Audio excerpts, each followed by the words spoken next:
കേൾക്കാൻ ചെവിയുള്ളവൻ കേൾക്കട്ടെ എന്ന കേവലം ഒരു ശാരീരിക പ്രവർത്തനത്തെയല്ല, മറിച്ച് ആത്മീയമായ ഉൾക്കാഴ്ചയാണ് സൂചിപ്പിക്കുന്നത്. യേശു ഉപമകളിലൂടെ സംസാരിക്കുമ്പോൾ പലരും വാക്കുകൾ കേൾക്കുന്നുണ്ടെങ്കിലും അതിന്റെ ആഴത്തിലുള്ള സത്യം മനസ്സിലാക്കുന്നില്ല. ദൈവവചനം സ്വീകരിക്കാൻ പാകപ്പെട്ട ഒരു ഹൃദയം നമുക്കുണ്ടോ എന്ന വലിയ ചോദ്യമാണ് ഈ വാക്യം ഉയർത്തുന്നത്. സത്യത്തെ തിരിച്ചറിയാനും അത് ജീവിതത്തിൽ പകർത്താനുമുള്ള വിവേചനബുദ്ധി ഉണ്ടാകണമെന്നും ബാഹ്യമായ ശബ്ദങ്ങൾക്കപ്പുറം ദൈവത്തിന്റെ ശബ്ദം തിരിച്ചറിയാൻ നാം തയ്യാറാകണമെന്നും ഈ വചനം നമ്മെ ഓർമ്മിപ്പിക്കുന്നു.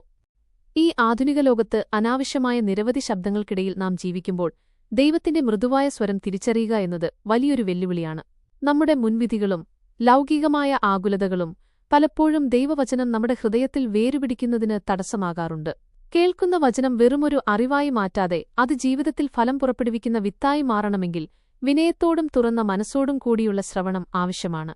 വചനം ശ്രദ്ധയോടെ കേൾക്കുകയും അത് പാലിക്കുകയും ചെയ്യുന്നവർക്കു മാത്രമേ ദൈവരാജ്യത്തിന്റെ രഹസ്യങ്ങൾ പൂർണ്ണമായി മനസ്സിലാക്കാൻ സാധിക്കൂ എന്ന വലിയ സത്യമാണ് യേശുവിടെ പഠിപ്പിക്കുന്നത്.